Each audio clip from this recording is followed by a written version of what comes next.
Welcome to another edition of the Sports One. And we are back. We got the full crew in the house. That is what it's all about. The Yankees, out of any team in the league, are the best equipped to handle a blow like this. I think there is a higher power at play here. He's due law of averages. That dude is the ultimate scrub. It's trash. Yeah. Every person you have in there is fucking trash. Next game, you're going to see a big performance. You can see it in the end of the game, and I'm just totally stoked and excited for this. And we are back. Welcome to another edition of the Sports Sport here on a Tuesday. And yes, once again, the Barnes and Tony Show. How you doing, my friends? Pretty good, dude. Nice little Tuesday out there. Kind of warm, in my opinion, for, December 10th or whatever we're at. But nonetheless, dude, some interesting football to recap. Obviously, Rangers, the tough L. We'll get into it. But, as always, excited to be here. It's crazy. I mean, obviously there's extenuating circumstances, but like the Rangers look like they're in shambles. The Soto thing just happened yesterday. But for some reason, I feel the best that I have in like a week. So let's go. Or at least it's the Ranger game, honestly. Oh, that's good. Yeah, no, that's good that you are, dude. Dude, it's crazy too. I don't, it's like even with what's going on, I know we just talked about this yesterday with the Rangers, I still can't wait to go back. Honestly, just like, I don't know. I just feel like, I guess I'll be at MSG, so it'll be kind of the same thing, but not really. Yeah. UConn. Yeah. But like, dude, like that's just like, for winter, I feel like you just can't beat that. Yeah, no, you're totally right. And I mean, we had the perfect scenario, really. Yeah. Obviously, with the Rangers win. So, unfortunately, something we won't be getting at every time. But I mean, yeah, dude, I'll go to a game right now. Yeah. No, and I Right just love now, that there's all those bars right there. You know what I mean? There, you don't need to like walk a mile or whatever. And we didn't even like scratch the surface, really. We went to 2 bars, basically. Yeah, exactly. Like, we didn't go to Stout. And isn't there 2 Stouts too, right? Did we determine that last time or We no? did determine that, yes. But there's only one that's close? Or Yeah. Okay, The other gotcha. one is Midtown, maybe? Yeah, I don't maybe know. something like that. So yeah, no. It's listen, and I know the free agency is going to keep going. I'm sure we'll hear about some signings, but by the time this week is over. And that's far away. I did get screwed fantasy football, so I ended up making the playoffs 2 out of the 5 leagues. So it was going to be 3. TCA? I did make the TCA playoffs That's good. as the last seed. But there was this scenario where it was like I was projected to win by 20. But, of course, I had nobody, and I scored almost 200 points, scoring a little different, whatever. But, of course, who I have playing have? Joe Burrow and Jamar Chase. So I ended up losing by like probably 30, being up 30. They scored that many. Chase had like 60. Like it was just unbelievable. That's so annoying, dude. And it's the biggest waste of time, really, that I've ever seen, with the waste of not really time, actually talent, but just with the Bengals, because it feels like, you put them, in a playoff game with anybody, like it's like they could beat anybody potentially. Like just their defenses sucked, looked a lot better Clearly. last night. Obviously, we'll talk about it. But it is a shame that they're most likely, unless, a Christmas miracle happens, they're not going to be in the playoffs. No, it's out, dude. Yeah. I'm not surprised, though. I mean, Yeah. at this point, I didn't think that. Again, we've talked about the runs for certain teams. The Bengals, we really didn't. I feel like, though, what was it? It's at a certain point, I think they were 3-4, 4-5, somewhere in there. I was expecting it then, but then once it's 4-6, 4-7, 5-8. Yeah, then it's like it's over. So, we'll talk about that in a second. A bunch of comments. So what do we got there? Yes, dude. Let's get into it right now with the comments. As always, the early and often crew Matthew Gabriel says, "Come on, dude. Rangers suck ass." Yes, dude. Terrible game last night.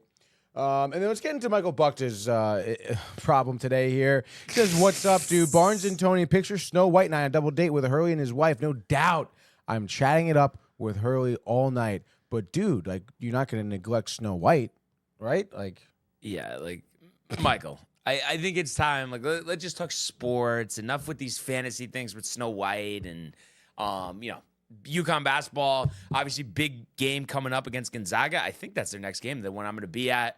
Let's get into that. Let's talk about the run, okay? And let's just put Snow White aside for a second, right, Tony? You don't want to talk about pictures with Barnes and Hurley and Disneyland hugging On a Snow date? White, dude? Like, why are we going on a date, Michael? Like, what are we Snow talking White, about here? and you're gonna make her be in character? I mean, I don't know, dude. It doesn't really sound right, dude. I don't know, dude.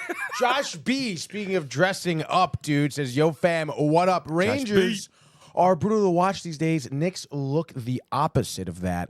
He says, hashtag TSA, hashtag sportsboard, hashtag DTV, dude. Michael Buck says, shout out to Josh B, by the way.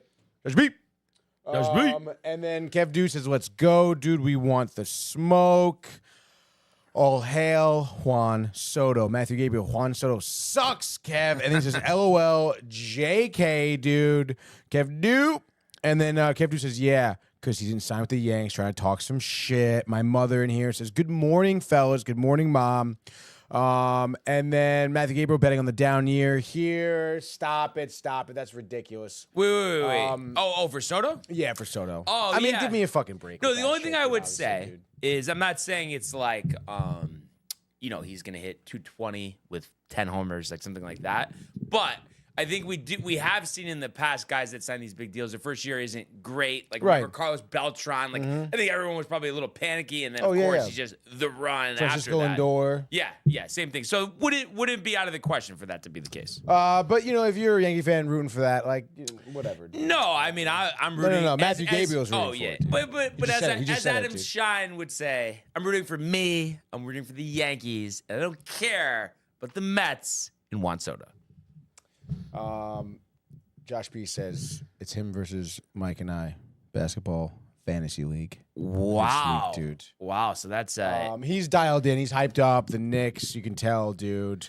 you know what was odd? I don't know if you noticed this for fantasy last night. There was like no games last night. Like such a random. Yeah, there was no day. games, and there's not many games today either for NBA. Like I don't know what that's all about. The quirks of the scheduling, I mean, kind of ridiculous. the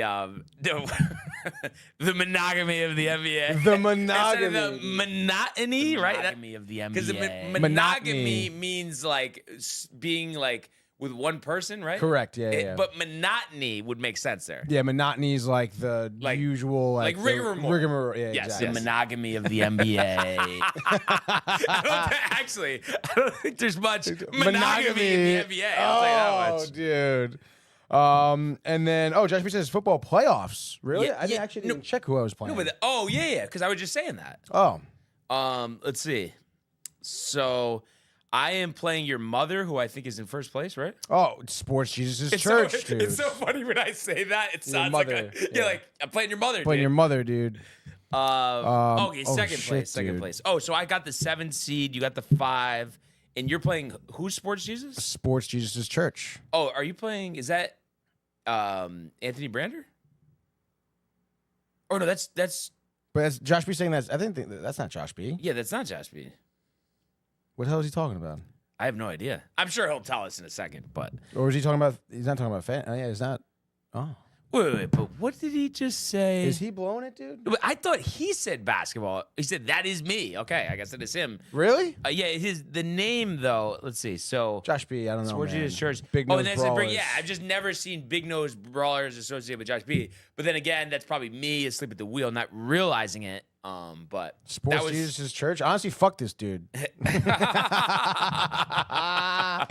Ernie says, "Yeah, dude." Oh wow. So I played Josh B a couple weeks ago and lost to him because he fucking like picked up Tua, whatever. Tua went off, but now Tua's not that good anymore. But his team is still pretty fucking stacked, dude. Nico Collins, Josh Jacobs, Mount St. Brown, Kyler Murray, Kyron Williams, and he has like easy fucking games on the schedule too. I mean, Minnesota's playing Chicago. Give me a break. Arizona's playing New England. Damn. yeah. Kyler Murray can go off. But honestly, fantasy playoffs, anything can happen. But I have to say, from playing fantasy a while, and I guess it's just like law of averages. Obviously, it's gonna be tough to like win playoff matchups and win the fantasy. But it's like I swear, it's like it just everything goes wrong for fantasy for playoffs always. That's normally how it goes, I guess, right? Did, Josh B says it. He says, "Fuck me, no fuck you." and then we had the Ernie year. We had the Ernie year in there, absolutely, dude. And then Matthew Gabriel says, "Worst year of fantasy of my life." Yeah, This is like, wow, dude, win one game. How are you, dude? it's I don't know. With fantasy, I mean, I think it's obviously the luck of the draft sometimes, but then, scouring, Tony, the wire. I think that's really the biggest thing if you really think about it. Yeah, definitely. I mean, I've made some lucky pickups. Dowdle's got me a lot. I mean, I even picked up Russ Wilson for a hot second. Like what were the Cowboys doing with Dowdle? Honestly, he looks like a top 10 running back. Literally, unbelievable, dude. Yeah. And then the Chiefs kicker. Like you get lucky with the waiver wires. Dude. Yeah, you do get lucky. Yeah. Well, it's the Chiefs. Yeah. But then again, if you had any other player on the Chiefs, you wouldn't. No, be literally, lucky. their defense gets me no points, dude. Their 'cause kicker is their a fantasy fucking stud. Literally, dude. Oh my God, that's so good, dude. Speaking of studs over here, Michael Buckta. Wait, what? Hold on, wait. What did he say? There it is, dude. No, I lost. The 9-5 in fantasy. Yes, there it is. 9-5 in fantasy, dude, which is pretty solid. Yeah. Right? No, I mean, isn't that my best? doing, I think my best record was 7-7, which is just like embarrassing having 5 teams and your best record 7-7. Like that's nuts, honestly. Yeah, it's not good, dude. No, just wasn't my year. And then Josh B says, I told you, Matty G, draft some running backs, and he did not, dude. Yeah, I mean it's because they're a dime a dozen, but just sometimes you get screwed over because you take a couple early.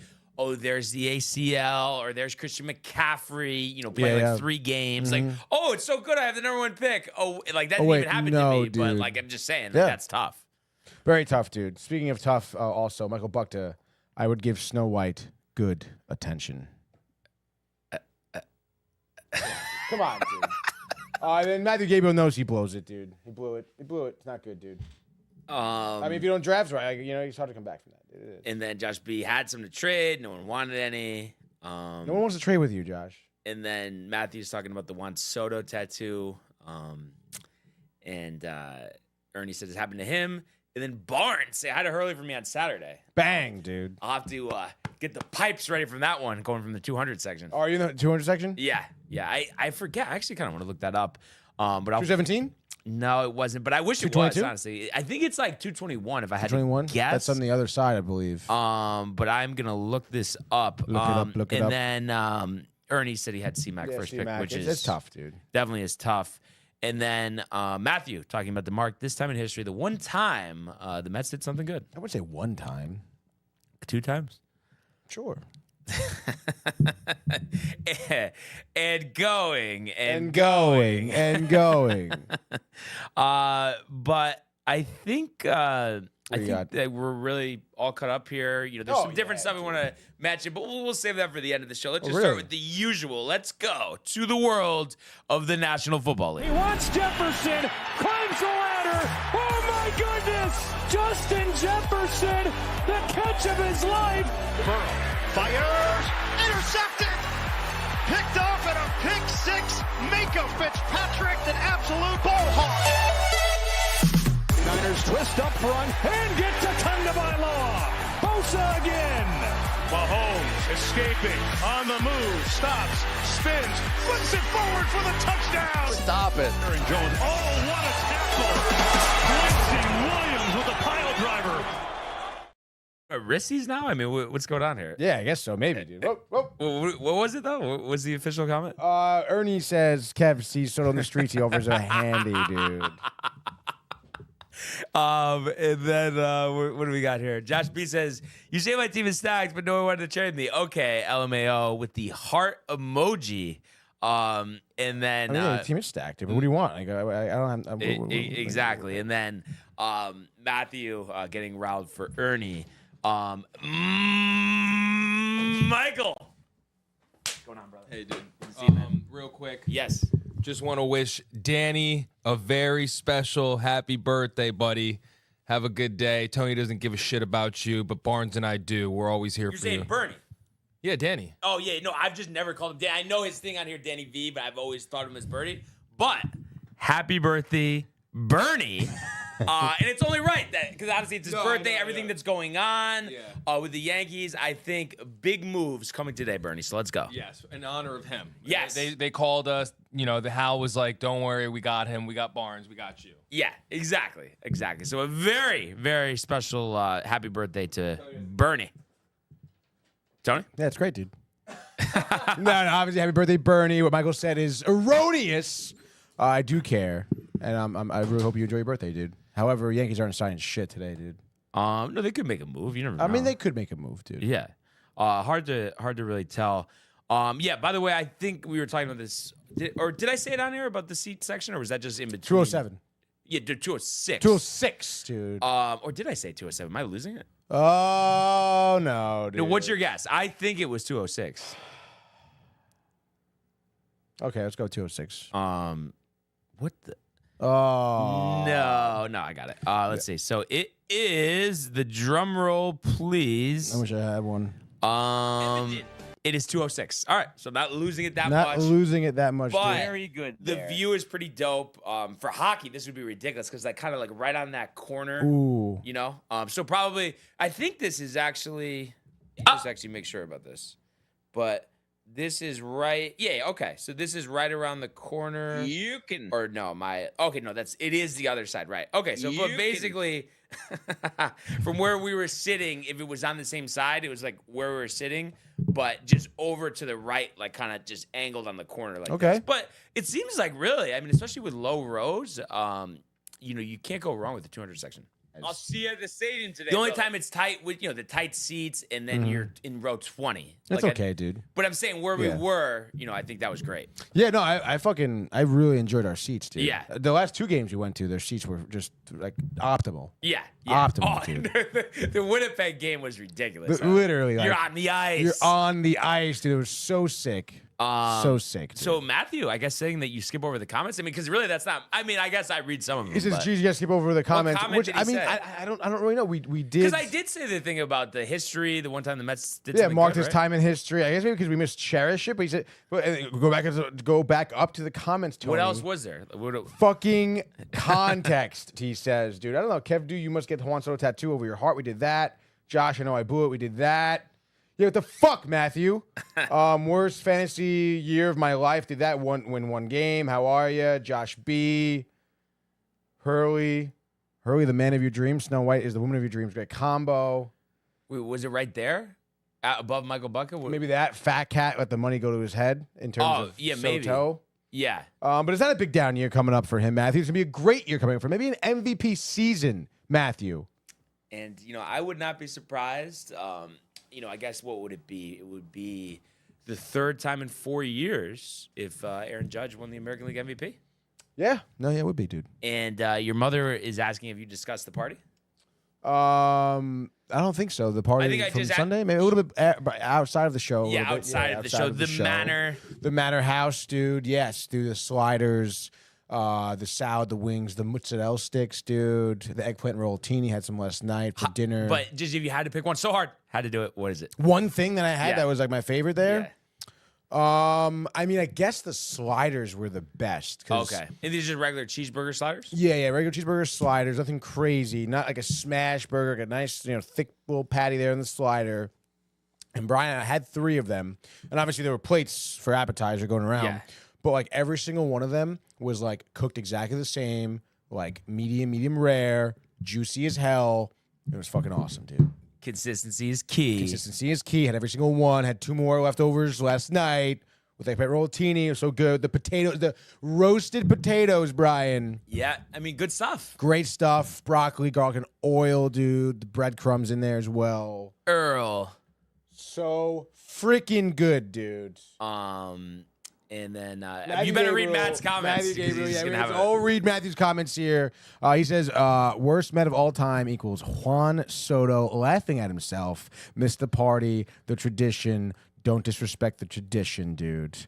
It's our next year, dude. Yeah, everybody. Next year. Everybody. I'm yeah, making everyone, my party debut. Literally, everyone. What we'll call up this entire building. I'll invite the Yeah. entire Knowlton, dude. Everyone. Everyone, dude. Can we invite Snow White and Michael Bodka? Let's invite Snow White, Michael Buckto, and Hurley. Hurley, and dude. Mrs. Hurley, Yes, dude. Why Mrs. not? Hurley. Dude? What a Yes. saint Mrs. Hurley must She's a be. wonderful woman.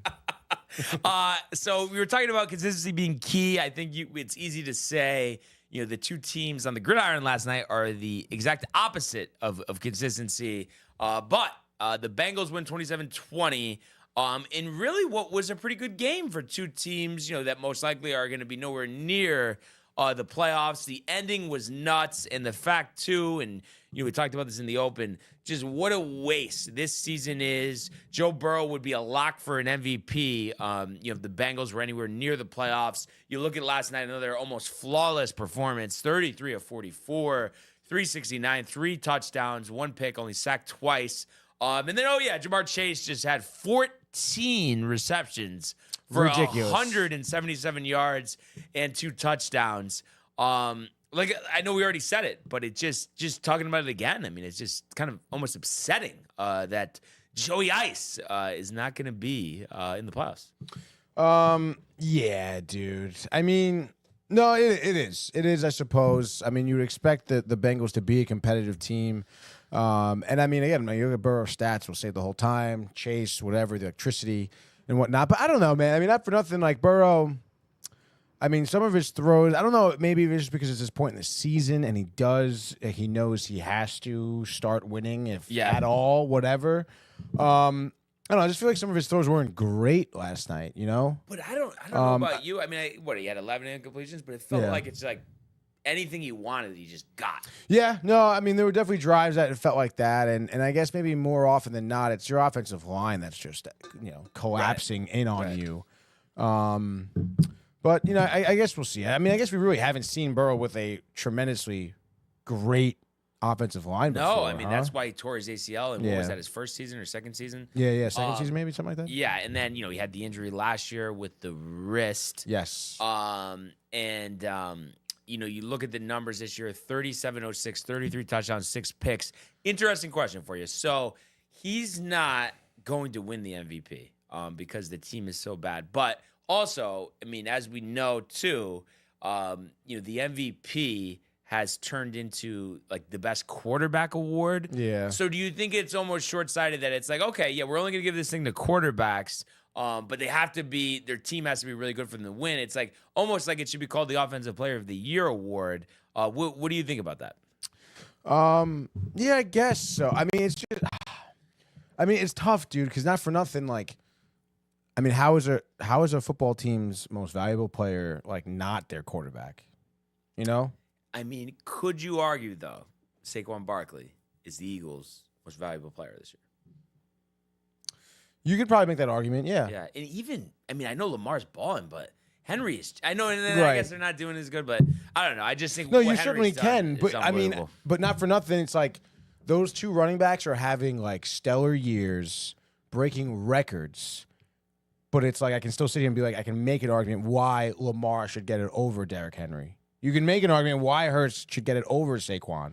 I don't know about Hurts though. I don't like not to say that he's playing bad, but it's just the totals aren't good just because they're running the ball so much. Right, but I mean, doesn't he have what stat did he break with the rushing touchdown? Probably rushing and touchdowns, maybe and franchise history, something or like that, dude. Right, so it's like he's getting probably just as many rushing touchdowns as Barkley's getting, honestly. So it's interesting, dude. And again, like to go back to Burrow, I mean, he's leading the league in yards and touchdown passes, I believe. How about Jalen Hurts has less than half as many touchdowns as Burrow, but he's 11-2. Passing touchdowns? Or Yeah, he has 16 passing touchdowns, 5 picks. Burrow has 33 touchdowns and 4 picks. Or is it 6 or 4? 6. Okay, 6 picks. And you would imagine at 6, like you're the bottom. Like the in terms list. of like lower. Yeah, like exactly. Like you're, exactly. Like that's like a good stat to have. But also, like, I mean, how many? Let's see how many rushing touchdowns Jalen Hurts has. No, I was just looking for that, and usually I don't know if I'm just. Oh, okay. He has 13. So yeah, I mean, you look at this stretch, 4 years, Tony. He has 51 rushing touchdowns the last 4 seasons. That's wild. And so he has what? 20? It's what? 16 and 13. You said 10, 13, 15, 13. No. I mean, like total, like passing. Oh, and, right. He has 16 passing touchdowns, 13 it's rushing 29. touchdowns, so it's 29. Burrow maybe has Hit ran 33. Oh yeah, I don't know how in many a he's running. touchdown, Though. maybe not. Let's just see if Oh, this. I lost it here. So he has 1 rushing touchdown, so 34. 34 touchdowns total, So I mean, 29. technically 5 total touchdowns more. Yeah, no, I mean he does have better numbers for sure. No, and believe me, I've always been the guy, like, just going back to, like, Michael Vick, it's, like, just exciting, a quarterback that just can fly and just take off at any time. Yeah. But it's, like, really, like, when we're talking about quarterbacks, like, Right. you got to be able to throw really good. That's Oh, what yeah, I'm of really going to course. see is, like, oh, he's a really good quarterback. Not that like, oh yeah, he has a lot of rushing touchdowns. Right. No, yeah, no, very true, very true. But again, I mean, in terms of value, it's like if you're a quarterback that can rush and is really good, I mean, that dynamic brings so much more value to you as a player, to your team, to your offense. So I mean, I don't know. It's I understand. Listen, I agree with you where it should be open to anyone. Like a defensive player can win MVP, certainly. But I mean, yeah, it's so hard for you to sit here and to tell me that it's like those players are gonna have to work way harder, right, to outshine the value of a quarterback on your team. No, that's true. That's true. And unfortunately, I think that's just the way it is. Like, there's no other way around it. I don't think, dude. Yeah. No. I mean, that's definitely a good point for sure. So back to this game. The ending was unbelievable. I don't know if you saw the sequence of events that happened, but basically, you have a tie game at 20. The Bengals, are punting away to the Cowboys. They rush the punter, block the punt. Great job there. But because it touches a Dallas player, it's an open possession. Cincinnati recovers it, and it's first down. They go down the field, score, and then the Cowboys aren't able. They turn the ball over on downs and don't win this game. Obviously, I just think that's a bad rule. I don't think I've ever seen that happen ever, and definitely not at that point in the game. Yeah. I mean, again, like that was like a perfect storm of just like unfortunate events for the Cowboys. And it's like, not only do you block this punt, but yeah, like you said, it's just crazy that the ball went like 20 yards forward after the block. And I was thinking like, oh, well, he recovered it, but it's short of the marker, so it's not going to be a first down. And I'm like, what the heck? Yeah, right? Like it was way short of the first down marker. Yeah, like 10, 15 yards short. So why wouldn't it be? Because I guess they're saying it's a new possession. But it just, how is it I don't know. See, that I think is where the ruling is incorrect. Yeah. Because when did the Cowboys possess the ball? Yeah, they didn't. It just hit him. But they're saying just because it hit him? That's bullshit. That is a terrible rule. And again, like, it should. Yeah, there's no way, dude. There's no, like, it doesn't really matter at all. And it's like, if I were to fumble on a third down and recover it, like, isn't it still third? It's like a new possession for me. No, and then they were also like, Pooch was bringing this up last night. We were watching the game with Brandon, and it's like, so if I'm the punter, why don't I just punt it at the defensive lineman every time, and then I'll just get first downs? That's actually a great point, dude. Like, really. And it's like almost like some type of icing rule needs to come into play here. Yeah.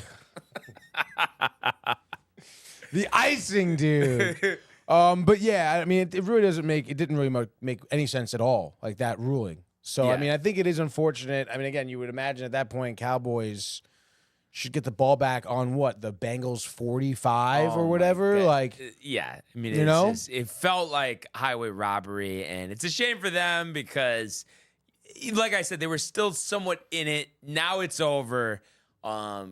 Jerry, is in dismay. 1-6 at home. And there is a lot of talent on that team. So you wonder what direction they're going to go, with head coach and just, what they're even going to do, at some of the other positions on the field. And do they commit to Rico Dowdle, who had 131 yards rushing last night, 7.3 yards a pop, and a consistent 7.3 yards a pop? Because a lot of times, they have an 80-yard run, changes everything. His longest run was 27 yards. So he was clearly ripping off, 6-7 yard runs like it was his job.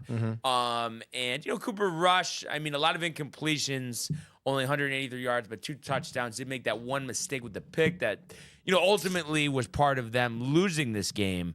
The Dallas pick? Yeah. Yeah, that was a bad throw. Yeah, they're in the red zone. Yeah. It almost reminded me of, like, with Madden, how sometimes I feel like I lose, which actually had 2 games last night, lost the first game by, like, I don't know if it was 2 or whatever it was, because I threw, like, I think 5 or 6 interceptions. And it's really, what the hell, dude? And my strategy, you don't even throw, dude. Run. Yeah, what the hell? But it's like, I like doing the shotgun formation. I know I should have just changed it, but they had Jalen Warren running the ball for Pittsburgh, who I think is very good. But for Madden, he's kind of small, so you try to like run in between the tackles. You can't stiff arm anybody. So I ended up losing that game, and then it just it made me feel like though there was a correlation where, like to the real NFL, where it's just like, these teams, and I think we were talking about this, I think it was yesterday, but just with the whole, like, being too cute with it, in terms of, like, not just doing basic plays, take your 10-yard outs and just move the ball down the field instead of the reverse, the double reverse, the lineman rolling out to pass, the direct snap, all that stuff, the tight end taking the direct snap. Because I think that's what really holds back, like, a team like Kansas City. If Mahomes is just looking for 5-yard passes, 10-yard passes, check down passes, instead of, like, doing the trickery and just trying to hit the deep ball. Like, the deep ball's not there, take the underneath route. The dink and dunk. Yeah, exactly. So that's just kind of my Small thought ball. there. It is interesting. I do wonder what the Cowboys will do. And, Jerry was actually saying that he wouldn't rule out the McCarthy contract extension. A lot of people thought that was ridiculous, but he was just saying, like, oh, well, he's won a Super Bowl before. He's a good coach. There is a lot of talent on this team. Obviously Dak will be back next year, but I mean, and it's just so tough to navigate because you never know with, like, the fit with Jerry Jones, like what do prospective coaches think? Like, it is, like, I don't even know what you would really do with Dallas. It's like, I don't think you bring back McCarthy. I mean, if the players like him though. I mean, but it's weird though. Why did Mika say, like, oh yeah, we want people that work hard, unlike Mike McCarthy who doesn't know, and then he says, like, he wants it back. I don't know. Yeah. I mean, do you think maybe him and McCarthy sat down and they figured it out, or you think that's just like, hey man, you should shut your fucking mouth? Maybe they figured it out because I feel like McCarthy, I mean, you know what I mean? He's probably nervous about getting fired. Like, he definitely wasn't like, what the fuck, man? Like, that's definitely not what happened. True. Like, he kind of looks like an asshole, though. I don't know. no, Especially with his fucking beard going now, and I don't know, dude. Like, he's not clean shaven. He looks groggy and dirty, and like he's a dick. No, it's funny too because remember that whole thing, like, way back, like, with it, like, during team meetings, he's getting rubbed down some stairs. Oh my god, yeah, dude. What the fuck? I know. And then it's like that team last year, like, we want to talk about, like, the Bengals being a waste. Dallas, like, it's like every week Bland was running in a pick six. Like, they were dominating teams, undefeated at home, and to get blown out by the Packers like that in the playoffs and then have this type of season, that's why you think there would be some trepidation. I know they've had injuries and obviously losing Dak, but they looked like shit before Dak. You would think there'd be some trepidation about bringing McCarthy back. And it sounds like what you're saying, just from the look of it, Tony, that you're saying you're against that. Yeah, I guess so. And then you mentioned the rub downs, and then, yeah, I don't know, dude. It can't be good. Wait, was that with Kev doing Soto? Or? Yeah. I mean, come on. I didn't bring that one up. I'm You saying, just brought like, it up just now, initially, dude. though. Yeah, It was brought to fruition by Ernie. Oh my God! Speaking of Ernie, by the way, he wants to play you in And I was going Madden, to ask dude. that, and I don't know if he knows the answer to this, but I just have PS4, but I have the new Madden, so I don't know what system you have, if it's cross-platform, cross-generation, but if you could let me know, that would be great, honestly. And then he also confirms McCarthy is a dick. I met him. Wow, where did you meet him, Ernie? And then Bernie says, morning family, thank you for the birthday wishes. Appreciate you guys. Kev do kick rocks. And that's why Bernie's the best. That's That's why Bernie's the best. Yeah, where's Absolutely. Michael for you now, huh? I'm here, not Michael. And then the Michael Butka about the floor seats at the Celtics games. We can't control him. He's going to be going off. And then that who might not be named, just picture it. This. Would and you that. go? You know what? I feel like it would be one of those things where kind of like something similar that just happened where it's like, you just go just because it's like that time and you Right. always say Just like gotta how ridiculous. go, And I dude, mean, yeah. honestly, the footage on that would footage, be dude. unreal. Like we'd get a GoPro going. Like we'd have to. Yeah, on Michael. Yes, The whole time. absolutely. Ernie says PS5, but I have 24. Oh, because it's Madden 25, and I do have 24. That could work, right? But does it? Yeah, if I did re-download 24, Ernie, would I be able to play you on PS5? I would think so, right? I'm just confused all that stuff. Yeah, I It's don't not know, my dude. specialty. Yeah, I know. don't I'm a little far removed from that as well. But hey, man, I mean, tomorrow, 7 p.m., Yeah. Tune in, Ernie. we could take a break from our inter-squads. And Yes. if you want to play them online, dude, we can get it going. The whole world, Ernie, could see Yeah. the outcome. By the way, I can't wait for tomorrow. Me neither, dude. I mean, and the whole world saw the outcome of you and Kev Dew's game. Oh, so. yeah. I wonder if he's still playing or he just retired, honestly. Kev Dew? Yeah. I would want to say he hasn't played since he's played you. No, but I wonder, too, because he never said, but I wonder if it was one of those things like, he used to play Madden a lot back in the day, and, like, I wonder if before that game, like, he hadn't played in, like, 5 years and just didn't want to admit it. He probably did, dude. Honestly. Because it wasn't like, oh, like he throws the pick at the end, it's over. It's like, it's over from the start. Yeah. Oh, my God. Do you remember what the score was? No, dude. It was like, I don't know, multiple possessions. Was it a shutout or no? No. It wasn't a shutout. But it was like 21 or 28 points. Something like that, dude. And then Ernie also says, oh, you got. He says, 1 year they played the Giants. I put the tour. I got to meet him with Rodgers. But I wonder, Rodgers had to be the bigger dick, no? I guess, dude. Maybe back then, though, it wasn't really so evident. I don't know. He was always a Chief, though. He was really always a Chief. Evident. Michael Bucket says, the way you say Daniel's name is too hysterical, too iconic. Ernie says, yes, he's waiting for the Raiders relevant to play. That's a good one. It would be kind of nice. Like, obviously, it wouldn't be that hard to find, but just to kind of dust off the archives of that Madden game, because that was ridiculous. And that was for the Rangers watch party, or no? That's correct, dude. Okay, gotcha. That was such a great day, man. Oh, yeah. The food, the Ranger game, the drinking. Camaraderie. Almost. The White Claws, Josh B. Yeah, I feel like, like Kev just Dew. one time, like, can we just work it out where Ernie and Kev Dew and Bernie and Josh B can come to Gaming Corner? That'd be dope. That would be sick, dude. Yeah. Or even another watch party, I guess, too. Yeah, another watch party. Maybe if Yeah. the Rangers ever win a game again. Oh. No, obviously, we talked about it. It's just not a great feeling. The watch party for the Jets game was dope, too. The 9:30 a.m. Yes. That was dope. Tommy. No, but what about yesterday when Kev was on the phone and he was talking about how, dude, I wasn't, or I don't know if that was yesterday or that was when, I get confused because there's just so many different interactions, but basically how he just is set on the fact that he was sleeping because he wasn't popped, and it was just because he was up since 4 a.m. Oh, yeah. No, that was a Jets watch party. Yeah, no. But what I'm saying is he's trying to play it off like it had nothing to do with him drinking it. It's just like, Yeah, you were hammered, dude. Kev. You were hammered, Kev. And then it says, actually, no, he was super chill with the crying emojis, talking about Rodgers. Well, yeah, he was probably high on ayahuasca, Tony. You think? Yeah, I guess so. He probably was doing it. Yeah, You never know. that's You never those fucking California boys, dude. know. Yeah. Dude, you really. I always forget when you hear him talk. I could swear he has a Southern accent, dude. Yeah. And it's just like you would never really think but he's maybe, from I don't California. know. It's like a mix of a Midwest California. Midwest, Southern California, right? Did he go to SoCal? Where did he go to? He college? went to Berkeley. Oh, that's Cal in- Berkeley. Oh, Cal Berkeley. Okay, Yeah. all right. Yeah. So, that's really it, for these games. It'd be interesting to see what these teams do. And two, just kind of closing out this thought here.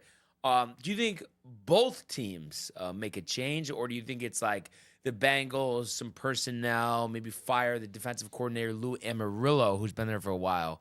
What's your guess on what happens here with both teams? I would say if I'm the Bengals, new DC, Keep Taylor. keep Taylor, get some new offensive linemen. Oh, yeah. And then if I'm the Cowboys, I would say in terms of coaching, like get everyone the hell out of there, dude. Any honestly. idea, who's the guy coming in? Like, do they try for Belichick? Do they try to wrestle him away from University of North Carolina? I guess I would try to go for Belichick for sure. Because honestly, I think Dak Prescott is a great quarterback. They have a lot of talent around him on defense. We know what they could do. Even again, like I understand like Bengals not having a good year, but there were points where Cowboys defense was like swallowing up Burrow. Like it was like the thing the Cowboys should be doing all year. You expect that. Obviously, talent's there. Just whatever they're doing is not. However, they're executing. So maybe Vrabel. Interesting. Vrabel in there.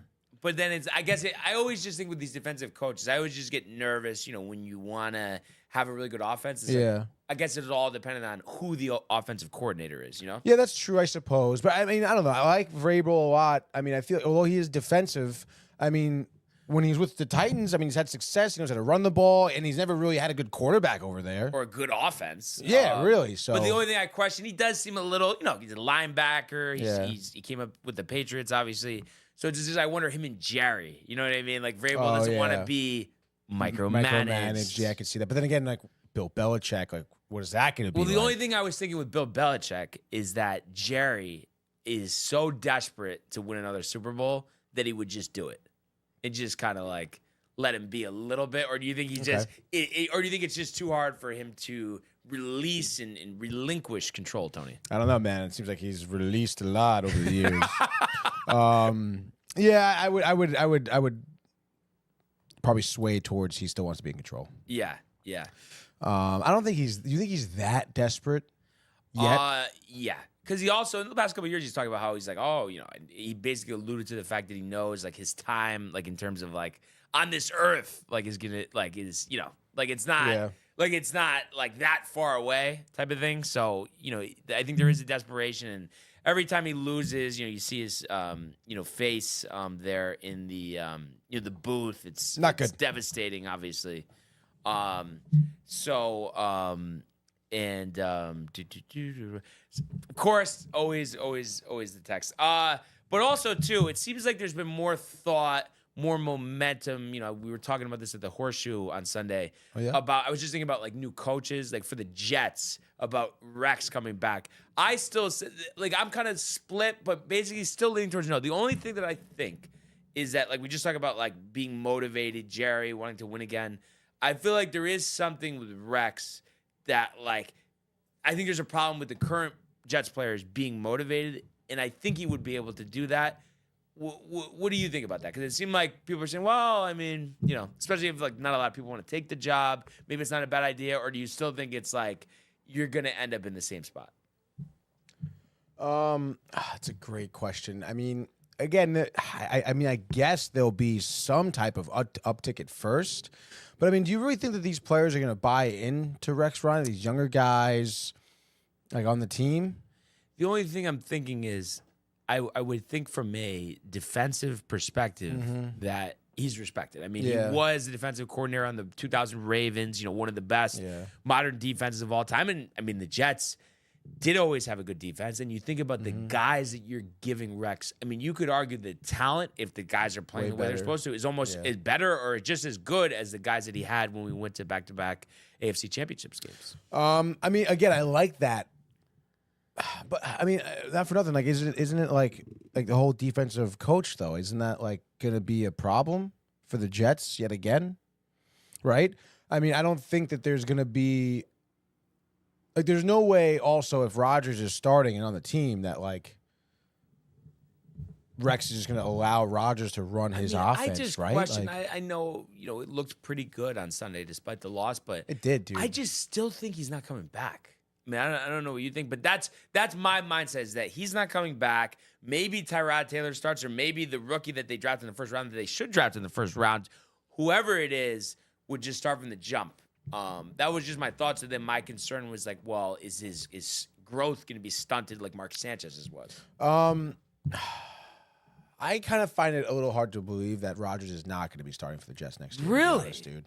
I don't think he wants to stop playing. And is he going to go anywhere else? Probably not. I think he's going to finish his contract out. Crazy. And honestly, dude, like, would it be so bad to draft that quarterback anyway and have them be like the backup to Rodgers right now for a couple of years? I just feel like, though, you know what it is? Like, that idea, I agree with, like, being patient, all that stuff. It just, I feel like that idea doesn't exist anymore. Nobody does that. Like, years waiting, like, literally Love was the last one. Yeah. Like, it's like, they 4 starts, and they're like, oh, we got to get the guy in. Like, I know, it's so crazy, dude. I mean, do you think any chance too, like with Rodgers? I mean, even Adams like went off. Like he had, I think he had like 27 points on fantasy. Yeah, like, he did. He did a very good job. Like for the first time all year, it seems like. Yeah. I mean, any chance they can rip that consistently? But then also too, it's like for 1 year, because we're assuming that it would be just the 1 year on his contract. It's like, so he's going to learn a whole new offensive system for 1 year. Nathaniel Hackett can't be the offensive. You know what I mean? So I just don't get how that part of it is going to work. McCarthy is going to be the coach. So you're going to tell me that these like Adams, Rodgers, gone? Kind of feels like it, yeah. Oh my gosh, dude. But like I said, I don't know. I just think just keep the younger players. I know some of them have been in the league now a few years, so they're not as young. But it's just like kind of let them be the new leaders now, and then obviously with the guys that you're also going to bring in, and then hopefully you have some good veteran signings as well. Yeah, that's what you would need for sure. Ernie thinks that. What do you say that they're gonna? Let's see. Jets need to axe Rodgers, Minnesota, like Favre. What do you think about that? Do you think maybe Sam Darnold wants too much money and they don't want him? No. But he was just saying like the axe him like Minnesota did with Favre. He's not talking about Darnold. Oh, I thought he was saying like Rodgers should go to Minnesota like Favre. Because after the Jets, he went to Minnesota, Brett. No, Favre, but right? I think because he's saying axing, that's why. Jets need to axe Rodgers, Minnesota like Favre. Okay, all right, fair I enough. think. I mean, he could obviously clarify that. And they says draft a quarterback. You heard Rodgers Gucci. I mean, is that kind of what happened to with Jordan Love? Like, not for nothing. Like, right, but I mean, it's not like how could he expect to play more than 1 year? I mean, and especially if you go to him and you say, this guy is just going to sit behind you. But then again, it's like he could look at it from the perspective of, well, I'm here for 1 year. You can't just like get me every piece I can so I can win a Super Bowl. But I just like even if he does come back, Tony, I'm telling you, my opinion, him coming back, 0% chance that they make the playoffs. Even honestly, I really do. I think it's just we've seen it. It's done, and that's what it is. all right. No? Like, you think that they could actually, like, be, because you know what I mean? Like, it seems like a joke suggesting at this point that, like, Jets, Rodgers, playoffs, maybe Super Bowl. Like, I know that was a thought initially, but it seems like we're so far removed from that, it's not even funny. It does. It does seem like that. But, I mean, I will stand by, like, Jets organization, a lot of things wrong. Oh. Front office, coaching staff, even other players on the squad, whatever, dude. Obviously, yes, Rodgers has not worked out at all. But I mean, is it going to be like what would be your next move that's like beneficial? Because you're not going to win next. Like you're not like whoever you bring in, you're not winning next year. You're not going to win next year, regardless. Mm-hmm. Like I don't care who it is. Even if you if you could bring in like a Sam Darnold or whatever, like you're not going to be winning a Super Bowl right now. And I feel like you're going to need another season at least to just kind of reset yourself. But you're saying with Rodgers. I think you have Rodgers for next season. You do draft a quarterback. You get a new coaching staff in there. I think Rodgers can handle, learning a new offense, maybe a new playbook, whatever. I think he could handle that.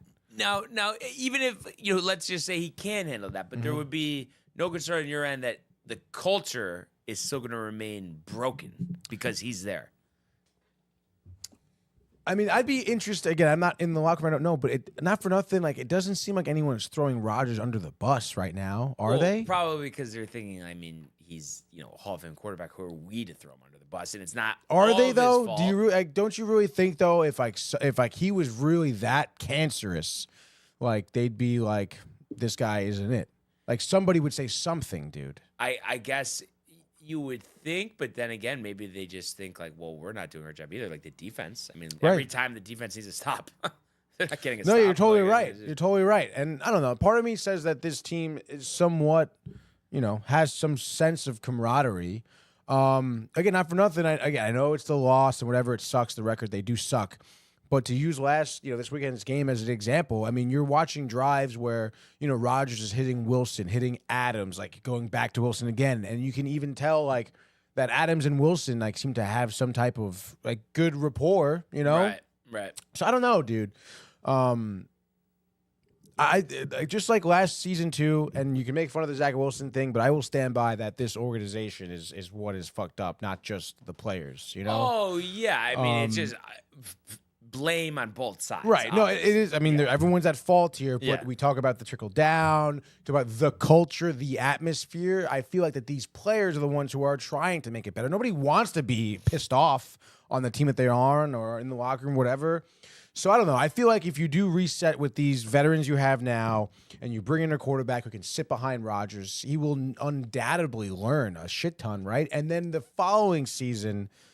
then you can start him, then you can build upon, and then you can see what happens. Maybe that 2 seasons from now, whoever your rookie quarterback was that you end up starting, whatever, maybe they go on that, like what Jordan Love did last season, first round, you defeat a good team, whatever, next round exit, but the next year, it's like you feel like you have some momentum and an actual, like, good roster formed that you can build upon. Yeah, I mean, in that blueprint, like I said, my just concern would be as long as like everybody's on the same page and there's just like there's good effort and nobody's above the team. And Right. If that's the case, then yeah. But everybody has to buy in. That's Absolutely, what it is at the dude. end of the day. And and on top of it, like, yes, like Rodgers, like if you win the Super Bowl next year, that's great, dude. Let's do that.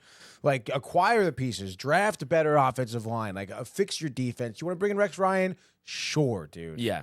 But then again, just be on that same page, like you said. And I feel like that sounds good to me right now. I guess I don't know if I missed this. He was talking about Ernie saying the Danica Patrick effect about Rodgers, that he was chill then. They're gonna fire Mike McCarthy for Deion Sanders, which I just don't like. I know, like, obviously he played for Jerry and stuff, but it's just like talk about two big egos, Tony. Like, I don't know if that will work. And also, I mean, maybe like he's just gonna fuck him over, but I know Colorado just got like this top-ranked quarterback. Like, just seems odd that Deion's gonna leave. But then again, like, because his son and Travis Hunter aren't there anymore, maybe that's the case. Who do we got? We got Ernie Conan right now, dude. If you want to take it, you want to take it? Oh yeah. Because I can just hang up and then we don't even take it, dude. No, stand by 1 second, Ernie. Let's just patch you through here. Ernie, you're live on the sports board, but what's going on? What's going on, guys? What's up, man? How we doing? Did you make it back home all right yesterday? Yeah, we got back late. We got back like 5 o'clock. It was like a 24-hour trip total. Wow. The road trip, The road dude? trip, Brian. Yeah, it was pretty rough. We got it was my wife, my mother-in-law, and the baby. So, having to stop, having to eat. Then it's you need to rest, and then they let me sleep longer than I needed to sleep. So it just made the trip so much longer. Yeah. I can imagine. So I had to call in because I do believe that he should go to the Vikings because I don't believe Sam Darnold stays there another year. But because exactly what Tony said, that he's gonna want too much money and they're just not gonna give it to him. So, but I don't believe that no matter what the Jets do with Aaron Rodgers, it works out. He's a cancer. Like having him for as long as we've had him in the pack and seeing the trend of how things go with him. Like, at this point, he is toxic. He has changed the culture in the Jets. And even though like the Jets culture wasn't necessarily winning, but the theory that he came out and said, we have to act like we've been here and this, that. But I mean, when you really think about it, Jets haven't been a successful organization in how long? So like, let's really break down what, act like you've been there before. I mean, Rodgers has only been there once. So can you really tell other people to act like they've been there? You get what I mean? Like, yeah, no, that's true. No, and I agree with you too. And that's why I'm just so over the thing. It's like, all this hype, everybody's talking Super Bowl. And then I know the injury wasn't his fault, but then it's like, and it's tough coming back in Achilles at age. I get all of that. But then like, you're going to go 3-10. I mean, it's like, why are we even going to try this again? Like, it just seems like a waste of time. I mean, if you really think about it, though, like they're in the same position they were when Rodgers left Green Bay and had all those players that were on Green Bay on the Jets now. So it's like, it's just rinse and repeat at this point. Like, it's not about Rodgers. It's not about the Jets need to revamp the entire franchise. Like, yeah. I think they should go and draft a quarterback. Get a head coach. I mean, shit. Who's to say that Prime and them won't be available by the time the Jets go ahead and get a pick? I mean, what if they do try possibly get a Shador or a Travis and can pick up Deion, the coach? Like, what is that? Would that be a possibility? I just think though everybody is so like there's just such a bad stigma with the New York Jets organization that they're not going to get a top candidate. And as the days go on, I feel like I more and more believe that they might end up going back with Rex, which I don't necessarily agree with. But it's like, if no one's going to take the job, I mean, what else are they going to do? Agreed, but at the same time, is Rex really a step forward? Like, is Rex really the answer? The only thing I would say is, like I was telling Tony before, is like I could see him getting the most out of the defense, motivating the players. The only concern I would have, he's the head coach, and then you have a rookie quarterback. Is it going to be Mark Sanchez all over again, or is he going to actually? Are we going to trust him to pick his offensive coordinator, and that's going to be the guy who develops whoever the Jets draft as their next franchise quarterback? Well, it all depends on who shows up, because if Rodgers stays there another year, it's going to be a choice between keeping Rodgers and having Rex re-sign, because they're not going to, if they keep Rodgers, they're not going to draft a quarterback. And then at the same time, you cannot expect Rodgers to allow Rex Ryan to do his job. Right. And then I also don't know who if Rodgers stays, who's coaching him? That's what I'm just confused about. That's the part that that's more on what I'm saying, is that, yeah, I get it. Rex could very well be an answer. He's a great defensive coach. He's been there. Maybe it revamps the team a little bit, but is he going to be able to do his job and coach with Rodgers there? I mean, Rodgers he is the GM, the offensive coordinator, the head coach, the defense runs that team as long as he is saying hut. So, is that going to be okay if you go ahead and get Rex? Is that going to be okay if you go ahead and get anybody? Like, let's say you do have a chance to draft one of these high prospects and get Prime to coach. Is Prime going to sit there and deal with Aaron? Like, you know what I'm saying? Like, yeah, no, it's true. Yeah, there's just so many moving pieces with that. It's just hard to feel like it's going to work just because you have to have a new coach for one season. I don't know. There's just so many moving parts with that. You'd like to just finally be like, okay, this coach is going to be here. This quarterback's going to be here for the next 10 plus years. Like, that's what they need, some type of stability. Because clearly it wasn't Robert Saleh's fault. I mean, Robert Saleh got hired by the Packers to be an advisor, and we've done great. So it wasn't a head coach solid thing. I really do think that they signed their death warrant when they signed Rodgers, when they went all in on Rodgers. And, I really think it was a death sentence. It was just like, all right, the Jets were bad. Now we're going to be real bad. Yeah, no, that's true. That's true. Because my main view when they signed Rodgers was, you're doing it at the wrong time. Do you know the amount of young talent the Jets had on that team? Yeah. No, you're right. Once they signed Rodgers, all of the old Green Bay guys got the nod to start before those young cats. Like I said it in the beginning, I was like, I don't know how Garrett Wilson's gonna pan out here, because like even when the rest all fell off and it's like, oh, okay, yeah, they are still trash. They were trash in Green Bay. They're still trash here. Like, especially Lazard and, Cobb got to a point where he's just too old at that point. But then you saw Wilson's targets drop and him start to get forgotten. And then when everybody else fell off, they signed Adams, and you're in the exact same boat you were in. So it's like, clearly Rodgers isn't the type of quarterback to develop his young talent around him. It really was a death sentence when they signed Rodgers, because they completely went away from everything that they were thinking about doing. Yeah, no, I agree, and I like the bridge situation would work if he wasn't Rodgers, but the problem is with his attitude and everything. Yeah, I just say get him the hell out of there. Let's just restart, and then maybe finally we can have the right GM, the right head coach, and the right quarterback. Because I just think he is just going to get in the way of that, and I think you agree. Absolutely. Yeah. Absolutely. I mean, he was getting in the way of it in Green Bay. Like, and that's why I remember catching all the shit, like, Goontz and, our GM and all that. He doesn't know what he's doing. He needs to listen to Rodgers, blah, blah, blah, all this extra shit. Then they leave and we end up with a winning record and, at the NFC Championship game. So it's like, come on, guys, let our GM do his job. Yeah. Like most teams should allow. You gotta let them do their job. So, but if we're really gonna bring it down to bare tax, I mean, look, they get rid of Rodgers, They have Tyrod start. I think they should do that shit within the last 4 or 5 games. Having Rodgers play these last 4 or 5 when you virtually have zero chance of getting into the playoffs is, in my opinion, is just a bad deal, because now he can get hurt again, and then it falls back on the Jets. Like, you know what I mean? At this point, don't let it fall back on the Jets. Just say, look, the Aaron Rodgers experiment did not work. Yeah. No, I agree. Rip the Band-Aid off. So, yeah, it'll be interesting to see, what happens. But before you go, I'm just curious, any thought on, if you had to guess, the first player that the Yankees either acquire or sign, who do you think it's going to be? I think the first name we are going to see is going to be Anthony Santander.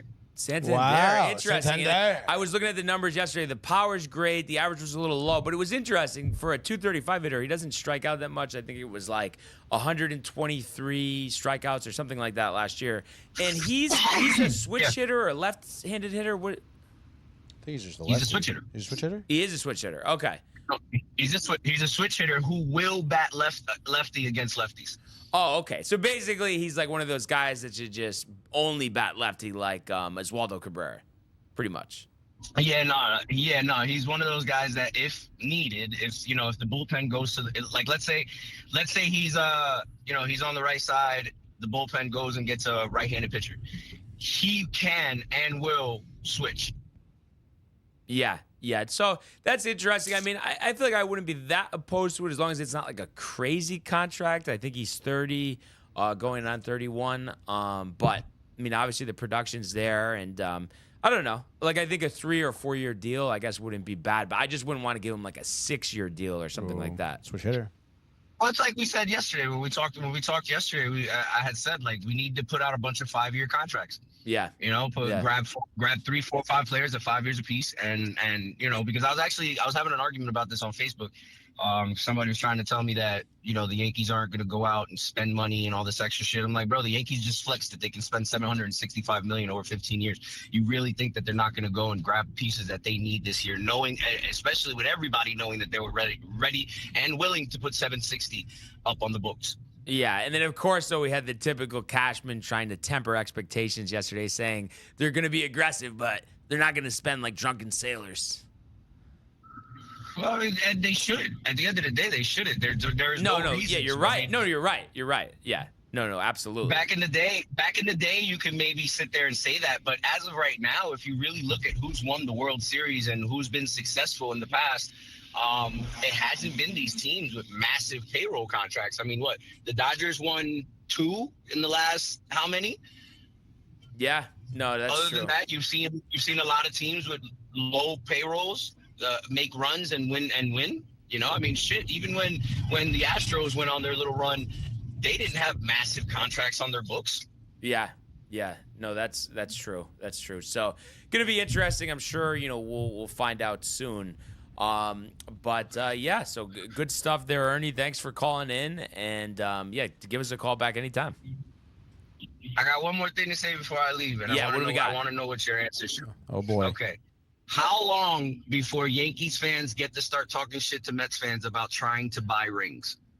I would say just 0. Just fuck that. You know what I mean? It's like let's just beat them. I would love to have a World Series matchup. I don't know, if the Mets will be good enough to get there next year, but that would be the really, like, just to be like, okay, like, you got us with the left hook, but we came back.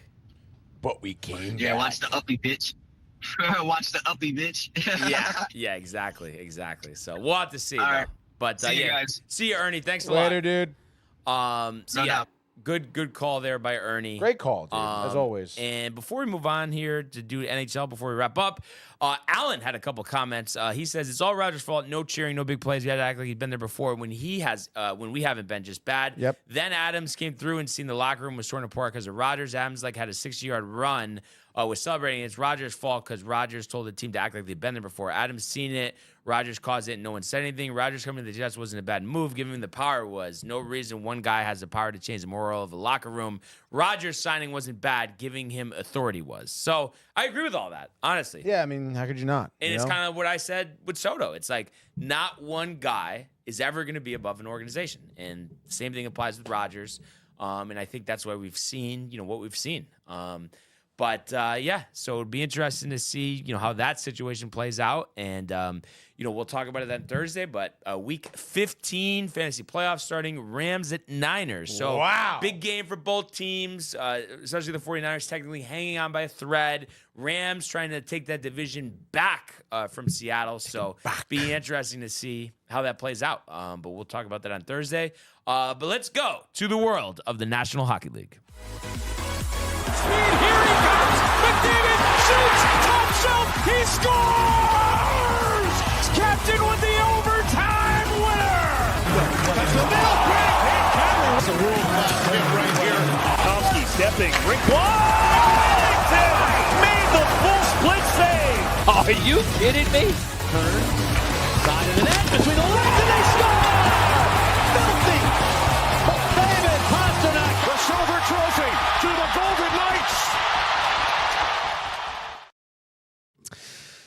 Well, tough night here for Rangers fans, no doubt, last night, as they fall to the Chicago Blackhawks to the tune of 2-1. Obviously at this point, it does kind of seem like we're close to rock bottom here for the Rangers. Third period booze raining down at the Garden. Fan base obviously not happy. You give up 2 goals here to the Blackhawks. Were they both from? No. One was Taylor Hall, and I forget the other guy. The guy who used to be on the Red Wings, doesn't really matter. And you only score 1. I mean, how do you not just get more offense together? If you're the New York Rangers here against the Blackhawks, they're not by any means a great team. A couple, obviously, superstars, I guess you could say. Bedard is a great player. Taylor Hall, we know his history. It's just like kind of ridiculous, dude. There was really no fight, I thought, on the team still. It seems that there's not like any, again, camaraderie you want to talk about, any type of fire, any type of like sense of urgency around this locker room. I mean, it's still the same nonsense. I mean, not for nothing. I'll pull up the game stats, but it's like you watch this game, and it's the same song and dance, where the Rangers are just losing every little battle along the boards. And in this instance, they lose a battle, and then there's an outlet pass, and then there's a 2-on-1, and Taylor Hall scores. There's an instance where you're trying to play the puck in your own zone, and you're just fucking an idiot. Like honestly, you're just a soft play here, not really paying attention, kind of lackadaisical, no sense of urgency here. Bad turnovers. Oh, you give up a goal, and it's just like, how do you expect to beat any team at all? You're not. You're losing to the worst team, one of the worst teams in the league here with play like that. There's really no way around it, to be honest, dude. And it really does piss me off. Because this team obviously should be in a much better position right now. I mean, again, we can break down the scores here. That first period, Tyler Bertuzzi, that's the guy who scored here. That was like a what the fuck play. Because, Mika Zibanejad's coming down, I think, in our own zone, playing a puck across the boards, and just fans on a pass behind our own net. Taylor Hall's there, picks it up, pass out to Bertuzzi, one-times it, and there's just obviously no opportunity there for anyone to do anything, really. And honestly, and I'll fucking, again, we'll put Mika on blast a little bit here. Let's pull up the fucking stats here. Let's pull up the, that's not it, dude. This is going to be it. Let me just pause it here. Let's see the first goal, dude, given up. And, there it is, dude. All right, so cool beans here. Let me just share that for you folks here at home. Because we'll do a little breakdown, why not, of this goal. Because it's really just fucking pathetic, if you ask me. Let's see, Rangers highlight here. Okay, so again, this is going to be really what was and what is, in my opinion, like just again, like something that's just I don't know, it's just whatever whatever the Rangers are doing right now, dude, this is like really the culmination of it all, in my opinion. So what you're gonna see here, this puck in the bottom of your screen or on the boards here, it gets played along the board. I think this is Mika right here. He'll follow the puck. He ends up giving it up. You'll see why and how. But even look at your screen here. Shots on goal, 6-3. Rangers had good offensive opportunities the first period. They played well. But again, it's just like a play like this that just absolutely kills momentum of the team. Again, Mika half ice here. Yep, here he goes. Playing the puck. They're going to do a camera cut here. And this is it right here, dude. He fans on this pass, gives it right to Taylor Hall. And he's like, oh, sick, dope, dude. Nice turnover. And now look at where the position of the Rangers are here. You have Mika behind our own net. I don't know who this is here. Don't know who this is here. Maybe Riley Smith. I don't know, dude. It's Lindgren. Okay, so it's Lindgren and Fox. And now you have three guys in front of your net. Terrell Hall's top of your screen. You got Bertuzzi coming down here. He comes down unbeknownst to anyone. Mika is, for some reason, doubled up with Lindgren.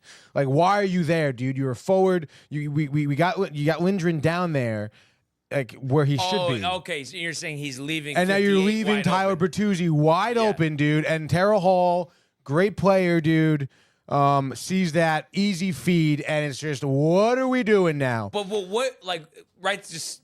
Right Stop now. it right here. What do you got? I'm saying, like, so what if you had to guess? I know you're not in Mika's head. What was he actually doing? Do you think it was like he literally was just out to lunch? Yeah, it has to be, because it looks like he's defending Lindgren.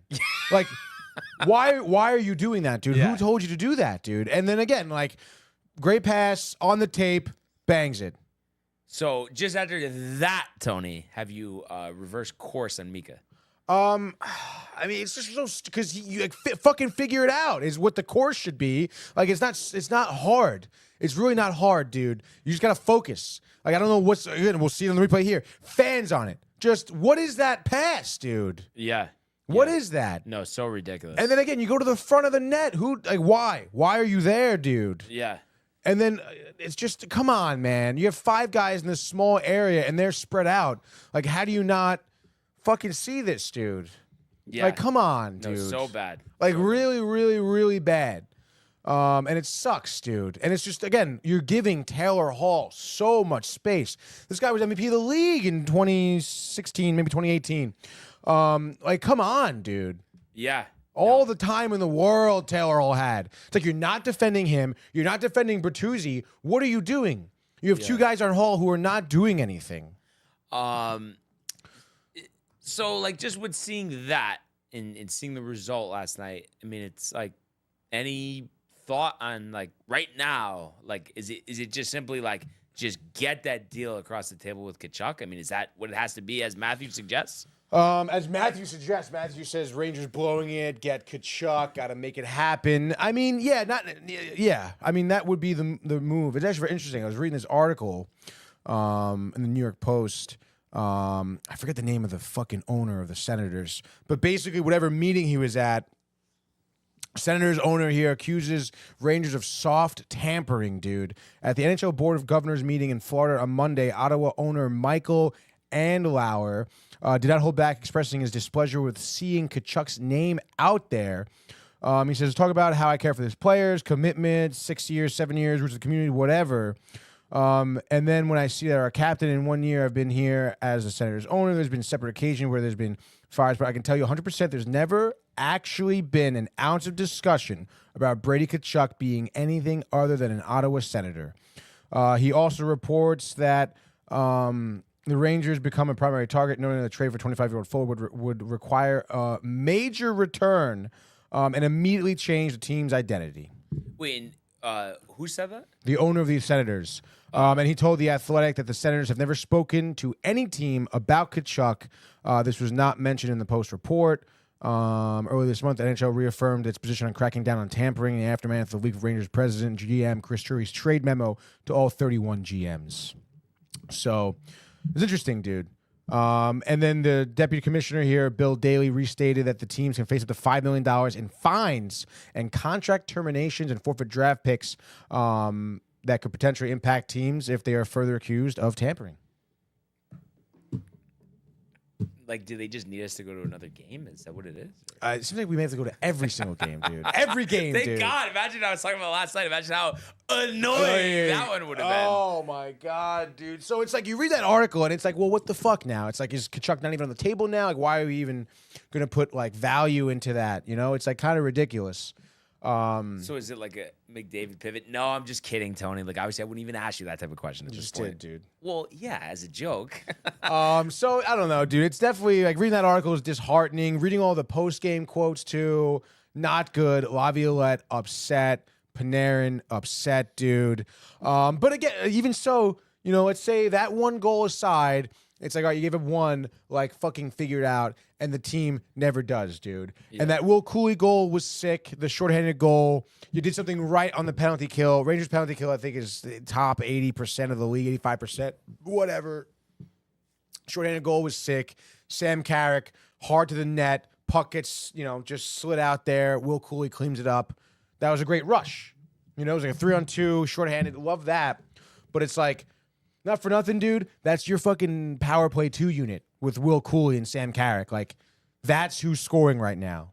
You know, like where is, and Panarin had multiple opportunities. Trocheck did, Keandre Miller did, and they just were unable, bless you, to convert on these. Hitting the post, Soderbergh makes a good save, or you just absolutely, you just miss the net, you know? And it's like those opportunities like should not be missed upon, especially as a team like this. And not to mention, there should be more of those opportunities. You're sitting here, 30 shots on goal seems kind of nice. 24 hits looks good, but 0 for 2 on your power play. Like, what are you doing there? You know, you're winning faceoffs, almost 63%, but you're not converting on the opportunities you have in the on the offensive side of the game here. And it's like you have to do better than that, you know, and especially if you're going to do stupid plays that result in turnovers on your own end. You have to compensate for that with better offensive pushes. And it's just, I feel like by the end of the second period, third period, I'm hearing Sam Rosen like, wow, like, that was the first, good offensive pressure of a line we've seen in a while now for the, like I kept hearing that. And when I'm hearing that, like, that's not good, dude. No. No. So it's like, I think a lot of things have to change here in terms of the skates that are on the ice. I think Laviolette said it post game too. It doesn't seem like the locker room is like fully in it yet, which is just like, why? But also, I mean, doesn't some of it have to fall on him? I mean, at least some. I guess yes. I mean, it does. He's the fucking coach for sure. But it's also like, I see the videos of him in the locker room. Like he is fired up. Yeah. So it's, I don't know, man. Like what? Like it's annoying. It's so frustrating and annoying, and it's just like I really hope like they could at least win in Buffalo, but that's not even a guarantee. It's not a guarantee. You're on the road there, off day today. You travel to Buffalo, whatever. If you play them again like you did the Blackhawks, you're not going to win. Like you're not going to win. So it's just. But at the end of the day, you think it's just some type of, even if we can't get to Kachuk, I mean, some type of trade is the only thing at this point that can turn around. I mean, I know the players can play better, but it seems like, Tony, that it's like we keep giving them opportunities, just like I was talking about this yesterday with Glaber, Yankees giving them opportunities, where it's just like, how many opportunities are you going to give them to correct this themselves before you make sweeping changes, or at least a decent amount of changes anyway? I mean, I don't know. I feel like, for me, maybe I'm lenient. I don't know. But I would give them this season. I mean, not for nothing. Like, look what, I mean, last year was great, dude. Like, it was a great regular season. You obviously have stuff to improve on in the postseason, but that was that. Like, that's a great step.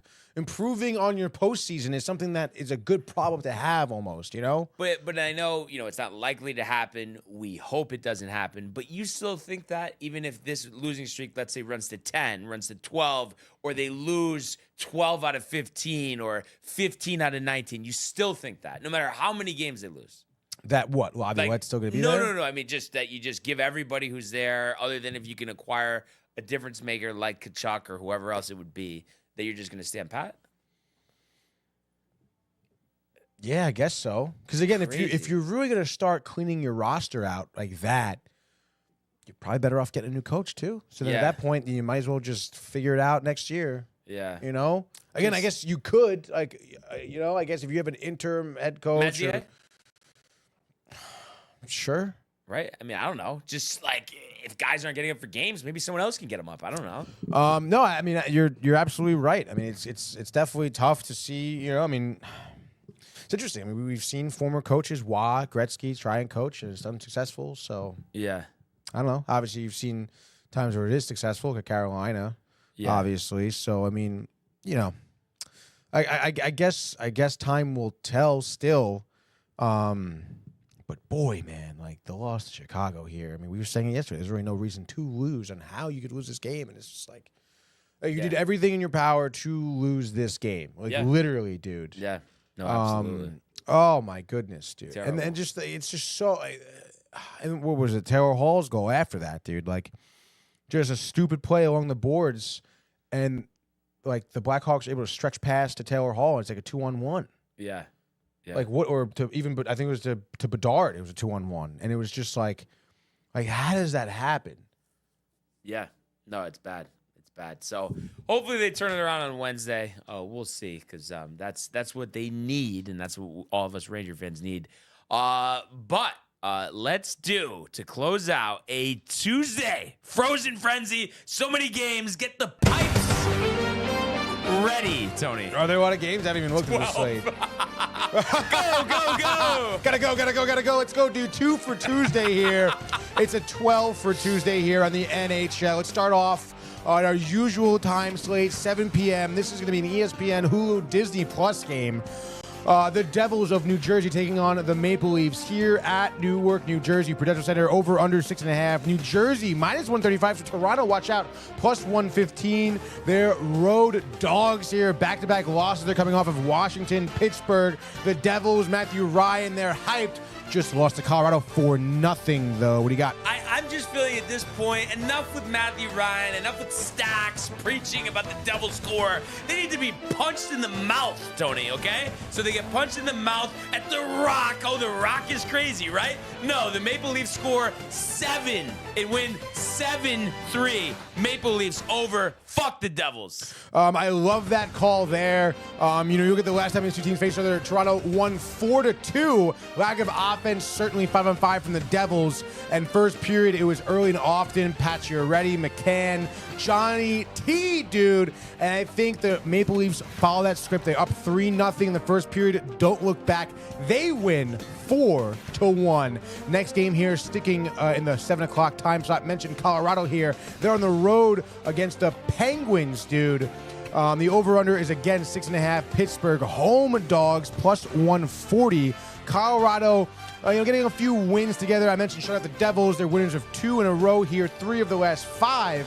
Penguins, speaking of on their roll, lost to the Rangers. Doesn't matter. They won 4 of the last 5, beating Brian, Florida, Toronto, Calgary, Boston. Are they beating another good team in Colorado tonight?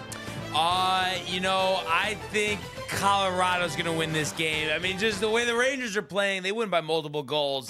Why are the Avalanche not going to? The only thing that would be nice, maybe Avalanche go on this losing streak. Maybe Makar comes up for trade. Probably won't happen. They just traded Gorgiev for Blackwood. Ridiculous. Crazy. But nevertheless, maybe that's a little boost to the team here. I think same result as we saw against the Penguins at the Garden. Avalanche 4, Penguins 2, Avalanche in the under. I will echo that score right there. I love the fact Avs pivot, trade their tender. Georgiev was not it this year. And I guess Avs just pulled the trigger. Blackwood, I don't know, though, but I think for tonight, he does well. I think he's 39 of 41, maybe. Lots of offense this game. Avs, though, take it. You said 4-2? Yeah. Let's go, dude. Take it. Kev Do. Next game, 7 p.m. Speaking of Georgiev, Blackwood, the Sharks here take on the Hurricanes. Lenovo Center. Raleigh, what's up? Over, under, 6.5. Yet again, Carolina, Brian, minus 600. I would lay 1,600 on the Hurricanes tonight. Kochekov back, dialed in, shutout. 4-0 Hurricanes. Nikas with Josh B's hat trick. Hurricanes under. I would echo that, dude. 3-0 shutout Hurricanes. What's up, dude? Next game, Columbus. The Blue Jackets taking on the Flyers here in Columbus. Philly minus 120 on the road. Over under again 6.5. Flyers look like they're gonna make a little comeback. Torch is kind of happy. They beat the Rangers, but 3-game losing streak right now. Blue Jackets come off the win against the Jets. What do you got? Blue Jackets 8-3-1 at home. Don't overlook it. I'm not. 12-12, hanging in there better than anyone thought. Blue Jackets win this one. A grueling loss for Torts.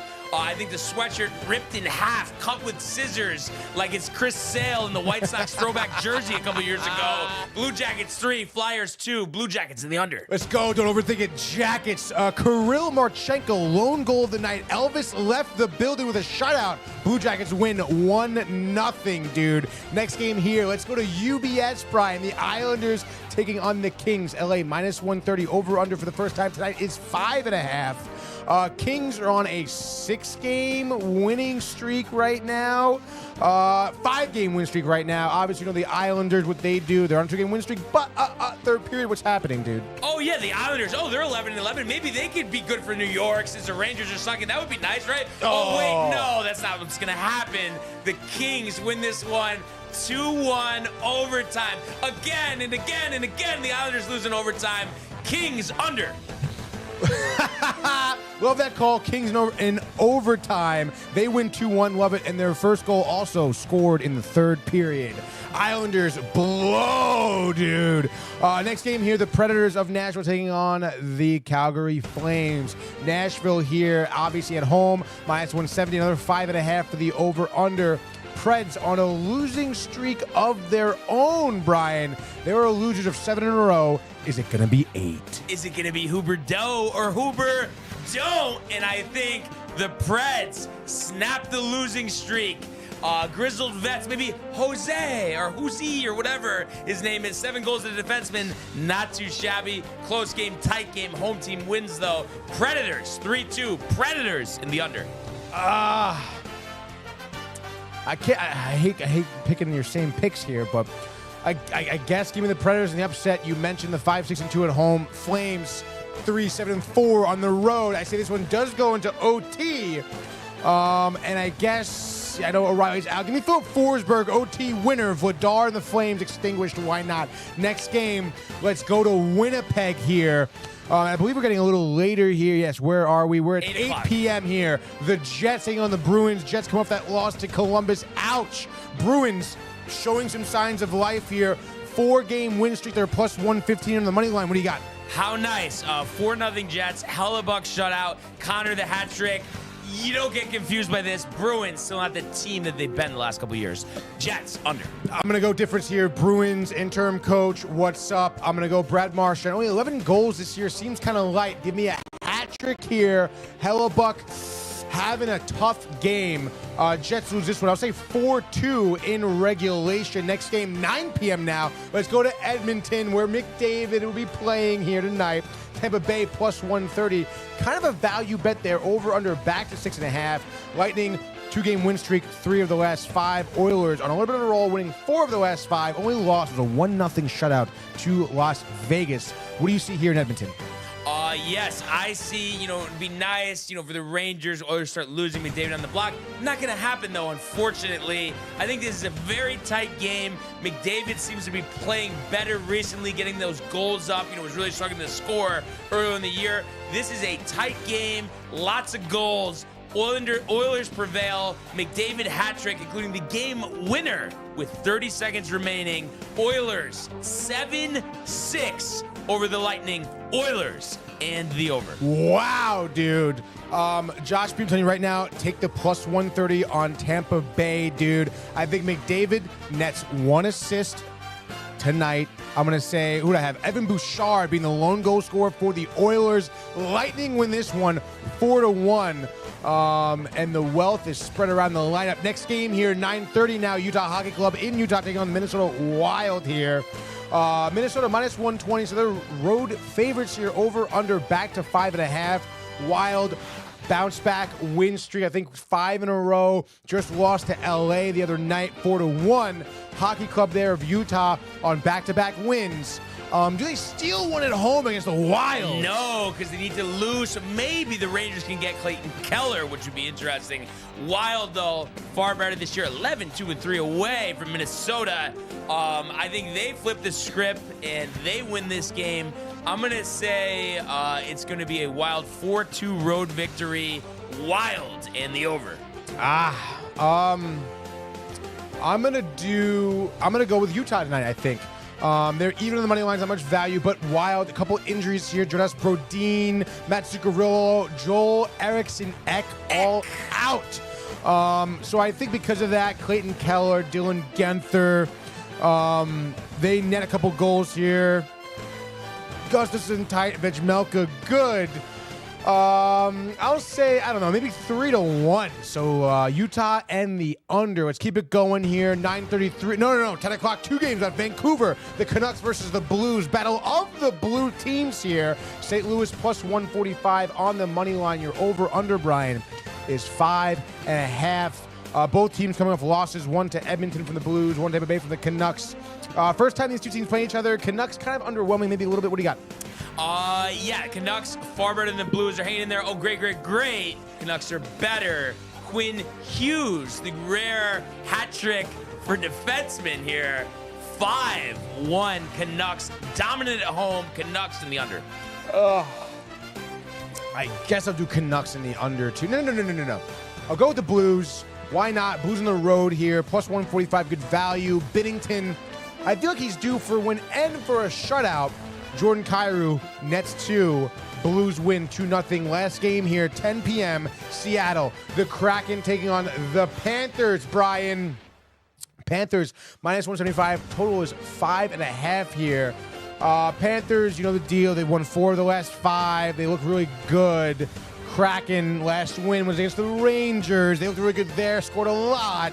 But what do you see in Seattle? First time these two teams play each other. I mean, right? Kraken trending in the right direction. 7 goals against the Rangers. Oh, wait, it's the Rangers. They're sucking ass right now. Panthers dominant on the road. The championship pedigree. 5-1 Panthers. Panthers under. I mean, yeah, I can't really agree with that. I can't really disagree with that, what I would say. Bobrovsky, shutout.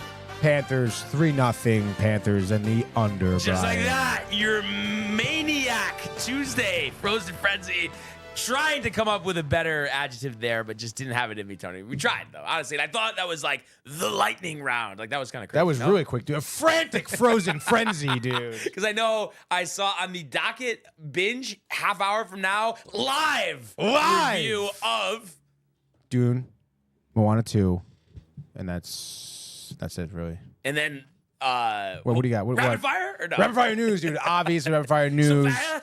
A little bit of Sophia. Not really much news on Sophia, dude. But yeah, we're watching the trailer to 28 years later. I don't know if you're familiar with the franchise. No. Horror movie, zombies, apocalyptic. First one came out in like 99, I think. Now it's 28 days, 28 weeks later was the sequel. That was 28 years later, dude. Wow. Yeah. So definitely tune into that. And Michael Bucket was acting What Time Bitch Buddies is, and it's 12:15. That's right. Michael, so tune in. Josh B's going with the plus 30 Tampa Bay check. So Tony is going to have to take that one on the chin if it doesn't work out. So betting against McDavid. I don't know. Game 7, Stanley Cup Finals. Just remember that. But I have to say, this show flew by, and what a show it was. We really appreciate everybody who tuned in and continues to comment, like, and subscribe. All of the archives on the YouTube page. Tony, Michael, Renee, and Jay. And Cosmo, the merch at DowntimeTV.com. Want everybody to enjoy the day. Enjoy Binge Buddies, and we will see you mañana. Hey guys, Tony here from Downtime TV checking in. I want to thank all our fans out there who's been liking, subscribing, sharing our content. You guys are the best. You guys are our bloodline. You make us love what we do. Thanks again.